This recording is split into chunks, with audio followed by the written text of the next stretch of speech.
A data center's the brains of the internet. The engine of the internet. It is a giant building with a lot of power, a lot of cooling, and a lot of computers. It's row upon row upon row of machines, all working together to provide the services that make Google function. I love building and operating data centers. I'm Joe Cava, Vice President of Data Centers at Google. I'm responsible for managing the teams globally that design, build, and operate Google's data centers. We're also responsible for the environmental health and safety, sustainability, and carbon offsets for our data centers. This data center here in South Carolina is one node in a larger network of data centers all over the world. Of all the employees at Google, a very, very small percentage of those employees are authorized to even enter a data center campus. The men and women that run these data centers and keep them up 24 hours a day, 7 days a week, they are incredibly passionate about what they're doing. In layman's terms, what do I do here? I typically refer to myself as the herder of cats. And I'm an engineer, hardware site operations manager. We keep the lights on. And we enjoy doing it. And they work very hard. So we like to provide them a fun environment where they can also play hard as well. We just went past the 3 million man-hour mark for zero lost time incidents. 3 million man-hours is a really long time, and with the number of people that we have on site, that is an amazing accomplishment.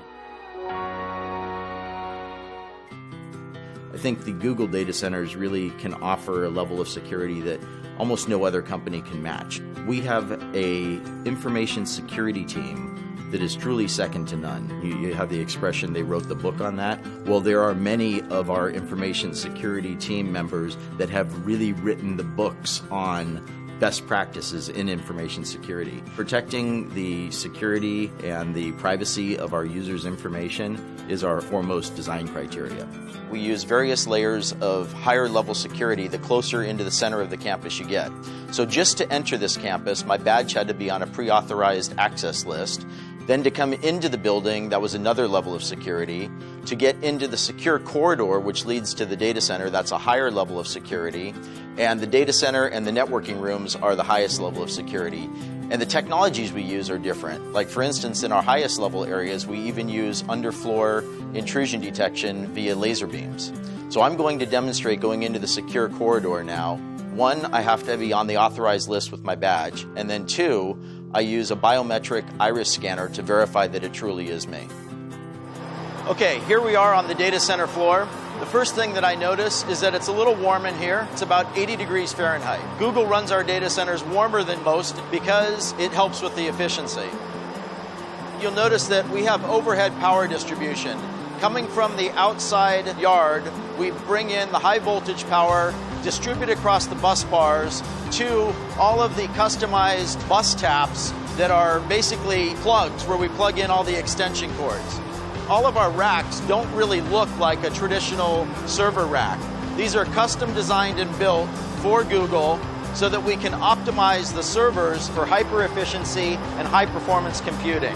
It's true that sometimes drives fail and we have to replace them to upgrade them because maybe they're just no longer efficient to run. We have a very thorough end-to-end chain of custody process for managing those drives from the time that they're checked out to the server till they're brought to an ultra-secure cage where they're erased and crushed if necessary. So any drive that can't be verified as 100% clean, we crush it first, and then we take it to an industrial wood chipper where it's shredded into these little pieces like this. In the time that I've been at Google for almost 6.5 years now, we have changed our cooling technologies at least 5 times. Most data centers have air conditioning units along the perimeter walls that force cold air under the floor that then raises up in front of the servers and cools the servers.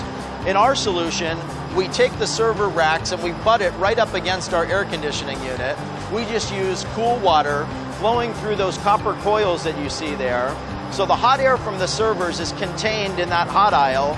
It raises up, passes across those coils, where the heat from the air transfers to the water in those coils, and then that warm water is then brought outside the data center to our cooling plant, where it is cooled down through our cooling towers and returned back to the data center, and that process just repeats over and over again.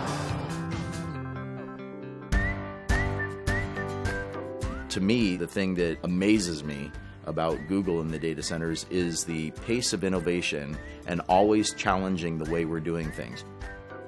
So when people say that innovation in a certain area is done, that we've kind of reached the pinnacle of what can be achieved, I just laugh.